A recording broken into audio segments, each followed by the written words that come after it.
வணக்கம். நான் உங்களின் அன்பு சகோதரி மாலதி பாலன். நாம் உண்ணும் முறையை பார்ப்போம். குழந்தை பருவத்தை தாண்டிய பின் பகலில் பால் அருந்துவதை நிறுத்திவிட்டு மோர் சேர்த்துக் கொள்வது நல்லது. இரவில் தயிர், மோர் இவற்றை தவிர்த்துவிட வேண்டும். ஆப்பிள் இரவில் சாப்பிட வேண்டாம். அப்படி சாப்பிடும்போது மலக்கட்டு ஏற்பட வாய்ப்புகள் உண்டு. இரவில் உண்ணக்கூடாத பொருட்கள் என்று சில உண்டு.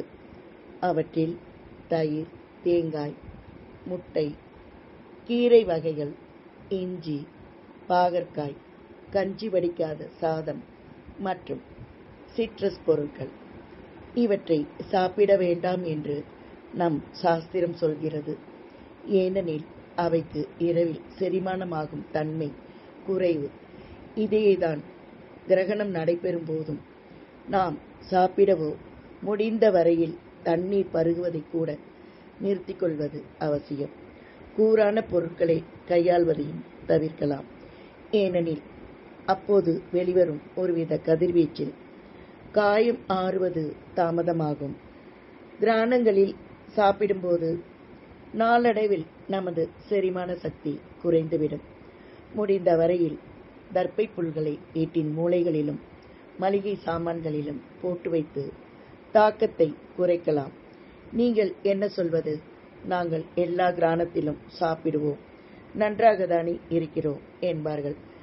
உடனே ஏதாவது ஆகிவிடும் என்று யாரும் சொல்வதில்லை. நாளடைவில் இதனுடைய எதிர்பலன்களை நம் உடம்பில் பார்க்கலாம். முடிந்த வரையில் இரவு 8 மணிக்குள்ளாக சாப்பிட பழகிக் கொள்ளுங்கள். குறைந்தது இரவு 10 மணிக்கு மேல் விழித்திருப்பதை தவிர்க்கவும். தூங்கும்போது நமது உடலில் எந்த அசைவோ பேச்சோ இல்லாமல் இருப்பதால் மூளை நமது ஆர்கன்களை சுத்தப்படுத்தும் வேலையை மட்டுமே பார்க்கும். இதனால் நமது உடல் ஆரோக்கியம் மேம்படும். இவை எல்லாம் இக்காலகட்டத்தில் கடைபிடிக்க முடியாதவை என்ற போதிலும் முயற்சி செய்யுங்கள். ஏனெனில் நம் வயதான காலத்தில் நாம் நமது குழந்தைகளுக்கு பாரமாக இருந்துவிடக்கூடாது.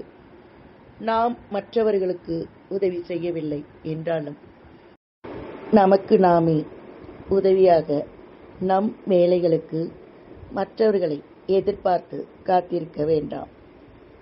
நாம் மற்றவர்களுக்கு உபத்திரவமாக இல்லாமல் இருக்கலாம் அல்லவா? இதுவே நாம் வாழ்க்கையில் செய்யும் புண்ணியம் என்பதை மனதில் கொள்ளுங்கள். நன்றியுடன் உங்களின் அன்பு சகோதரி மாலதி பாலன்.